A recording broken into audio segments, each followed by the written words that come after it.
So Saturday in New York, there was an ending of their eviction moratorium. So despite, it says here, despite the fear and anxiety, there is no eviction tsunami in housing court underway right now. Tuesday, after the eviction moratorium had ended on a Saturday. So it means, what it means is that owners are able to submit petitions for the first time for non-payment that they were precluded from doing so in the last 22 months. And so this is by a Strasberg who said that. So, how many eviction cases are pending in New York City? There are currently 200,000 pending cases in the city, and there's fear that the number could rise. So, if you haven't received a certified letter from housing court or from the marshals, you're not evicted. So that's for the people who are going through this in New York. And it's sad because it's not just New York that has this issue. And so New York City leaders are bracing for an avalanche of evictions after the moratorium ended. And so this is what they were looking at. And so it expired. And so New York city leaders were bracing for the avalanche of evictions after the state's moratorium had expired over the weekend. And so, outside Kings County Civil Court, Brooklyn housing advocates handed out pamphlets informing tenants of their options that they have left. And so there's video, but it says if you haven't received a certified letter from the housing court or from the marshal, you're not evicted as of yet. But you are allowed to stay in your home, so you should not leave. This was said by Nicholas Vargas with Brooklyn Eviction Defense. So at the end of the day, we look at economic numbers here. So most people have returned back to work. So job openings are there. This is Vito Signorelli, or Signorelli.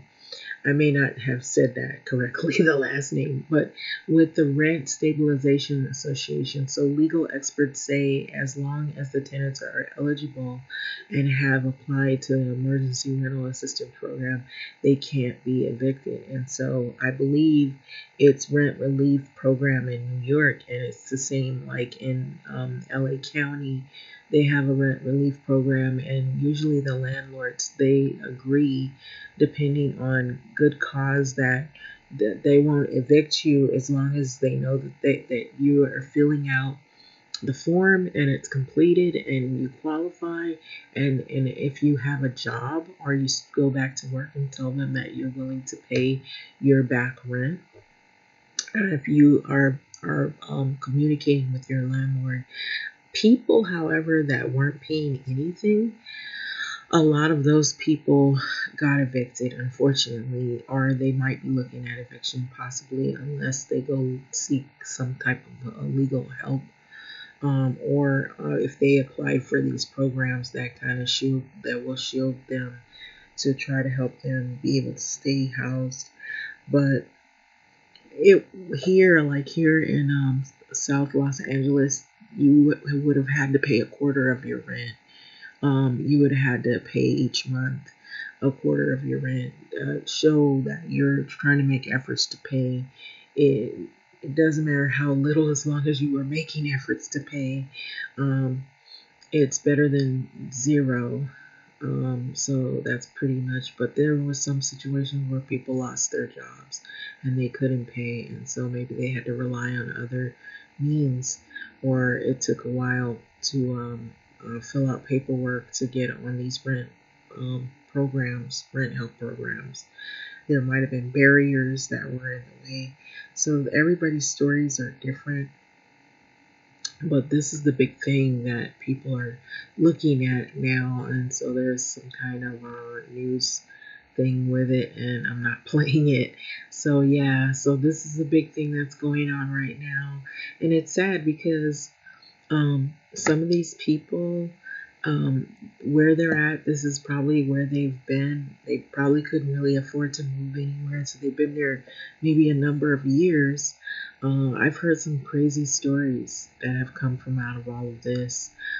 So yeah, we'll see how this ends up, because it's interesting to see how this thing turns out, because this is happening not just in New York, it's happening in other places. So you want to know how this story plays out, because it can pretty much pinpoint and prepare for what will happen in other areas, if not already, because it has happened in other areas where people have been evicted, or they've had to start the process of trying to get options.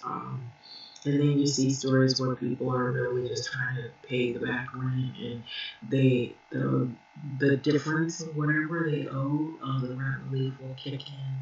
I believe they have also extended help for people that qualify for that extended help extension. So we'll see how this plays out, but there have been protests. There have been some people that were not happy about this expiration, especially with the virus is still spread. It has spread differently in different places.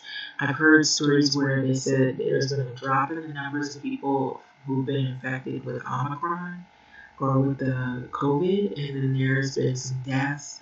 Then there's been hospitalizations that's kind of skyrocketed, and kids that have gotten ill with the disease. And that has seems like this one has affected a lot of kids more than just the adults.